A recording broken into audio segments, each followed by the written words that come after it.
During this time when we're not able to gather in worship and sing hymns together in the way that we're accustomed to and that means so much to so many of us, we thought it might be constructive to have a little series of talks about hymns from our hymnal. And we're going to call this Hymn Stories, for lack of a more original title. So welcome to the first episode of Hymn Stories. In each one of these installments, I'll give a little background about the text and the tune of two hymns from our hymnal, and then a singer from the cathedral choir will sing each of those hymns for us. Now, if you happen to have a hymnal at home, our first hymn today is hymn number 469, There's a Wideness in God's Mercy. The text of this hymn was written in about 1850 by Frederick Faber for his own use in preaching missions that he was carrying out throughout England and Ireland in those years, right in the middle of the 19th century. Ireland in those years was just beginning to recover from the Great Potato Famine, so we can well imagine that the wideness of God's mercy might be much needed and appreciated in that country during those years. The text that Faber wrote was originally twice as long, more than twice as long, as the three verses that we have in our hymnal today. The tune was written in the later 20th century by Calvin Hampton. Calvin Hampton was born in western Pennsylvania, not very far from Cleveland, and he attended Oberlin College and then spent the bulk of his adult life as the director of music at Calvary Church in Gramercy Park area of New York City. Calvin was a pioneering musician of his day and in many ways far ahead of his time. One of his famous efforts was a long series, about 10 years, of Friday midnight organ recitals that he gave there at Calvary Church, playing all kinds of literature. So you can imagine, perhaps in the 1970s, the active and colorful crowd that gathered at Calvary Church at midnight on Fridays to hear Calvin play. One of his many compositional accomplishments was the writing of many beautiful hymn tunes, one of which is this one that we have in hymn 469. Now, hymn tunes have names, which people find a fascinating concept, but has been true for centuries. The name of this tune is St. Helena. Calvin named it after the sisters of St. Helena, who were in residence there at Calvary Church in New York City for many years. It's a very beautiful and lilting, gentle tune, and I find the combination of this tune lends these famous words a sort of a gentle and luminous quality that they don't have when set to any other music.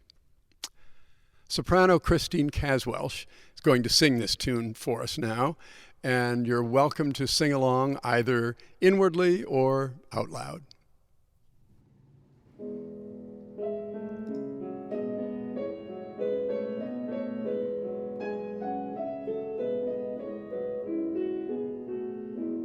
There's a wideness in God's mercy, like the wideness of the sea.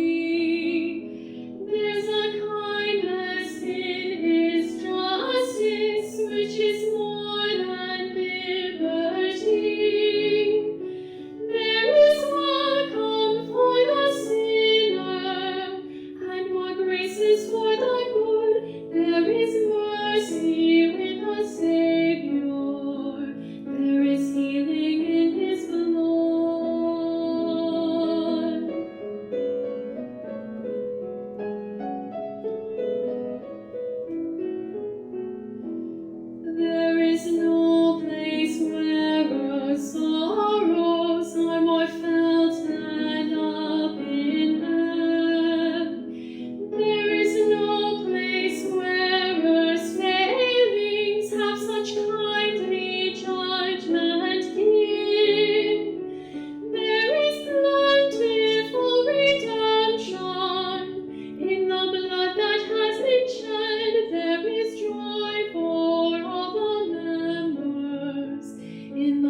Our second hymn today is number 474, When I Survey the Wondrous Cross.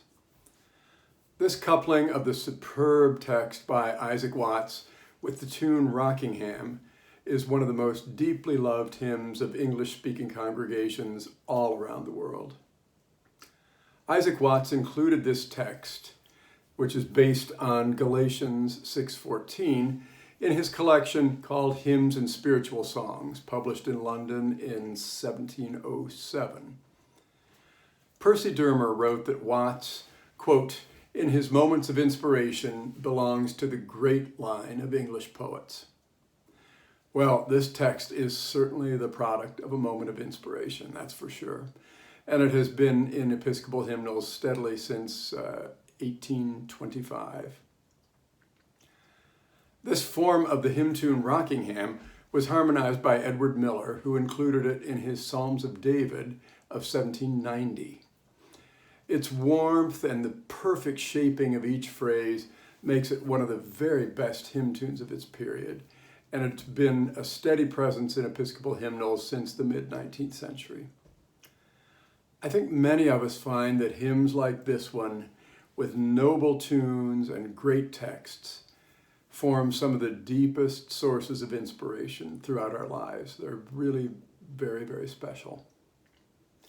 Tenor Matthew Jones is going to sing this hymn, and I'm guessing that many of you probably know most of these words from memory. So you can think along through the text or feel free to sing aloud with Matt. Thanks so much for listening to this first edition of Hymn Stories. We'll be back with the next installment in a few weeks, and I'll see you then.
His hands, his feet, so